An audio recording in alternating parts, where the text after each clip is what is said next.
Meningkatnya tren olahraga outdoor seperti berjalan kaki 10.000 langkah hingga lari membuat masyarakat semakin sering terpapar sinar matahari langsung. Namun di balik manfaat olahraga luar ruangan, penggunaan tabir surya atau sunscreen kerap diabaikan. Padahal, paparan sinar ultraviolet UV tanpa perlindungan dapat menimbulkan berbagai risiko kesehatan kulit, baik dalam jangka pendek maupun jangka panjang. Dokter spesialis kulit, kelamin dan estetika, Dr. Sinta Dewi mengingatkan pentingnya penggunaan sunscreen bagi masyarakat yang gemar beraktivitas di luar ruangan. Menurutnya, setiap sunscreen memiliki kandungan dan fungsi yang berbeda-beda, tergantung pada tipe kulit penggunanya. Untuk pemilik kulit berminyak, Dr. Sinta menyarankan penggunaan sunscreen berbentuk gel atau lotion. Sementara bagi pemilik kulit kering, sunscreen berbentuk krim dinilai lebih cocok. Khusus bagi mereka yang gemar berolahraga, Dr. Sinta juga menyarankan penggunaan sunscreen dengan kandungan water resistance atau very water resistant, agar perlindungan tetap optimal meski berkeringat. Selain pemilihan jenis, waktu penggunaan sunscreen juga tak kalah penting.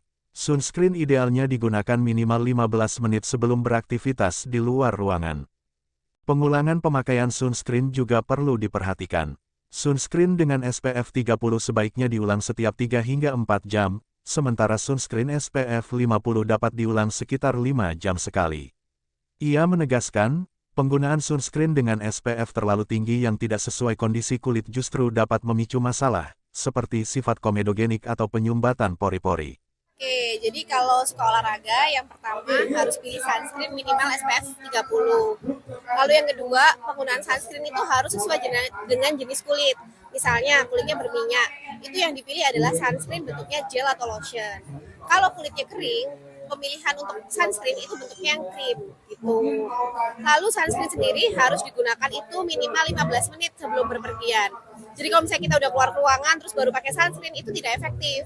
Jadi sunscreen itu memerlukan waktu 15 menit itu biar dia aktif dulu, zat aktifnya baru kita keluar ruangan gitu.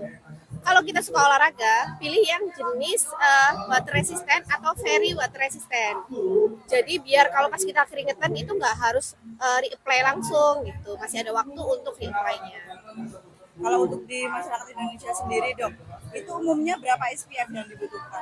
Jadi SPF yang dibutuhkan kalau kita keluar rumah itu minimal SPF-nya 30. Tapi SPF itu adalah menentukan jumlah waktu di mana kulit kita tuh akan terlindungi oleh sun protective tadi. Jadi kalau misalnya SPF-nya kita 30 itu membutuhkan waktu lebih sedikit daripada SPF 50. Jadi kalau kita SPF-nya 30 di-apply-nya setiap 3 sampai 4 jam sekali. Tapi kalau SPF-nya kita 50, kita bisa re-apply 5 jam sekali. Seperti itu. Dok, tapi katanya kalau semakin tinggi SPF-nya itu juga mungkin ada dampaknya buat kulit, itu gimana sih, Dok? Ada. Jadi SPF terlalu tinggi itu ada dampaknya seperti komedogenik. Jadi pasien-pasien dengan kulit berjerawat pasti SPF-nya akan dibuat seminimal mungkin, misalnya 15 atau sampai 30.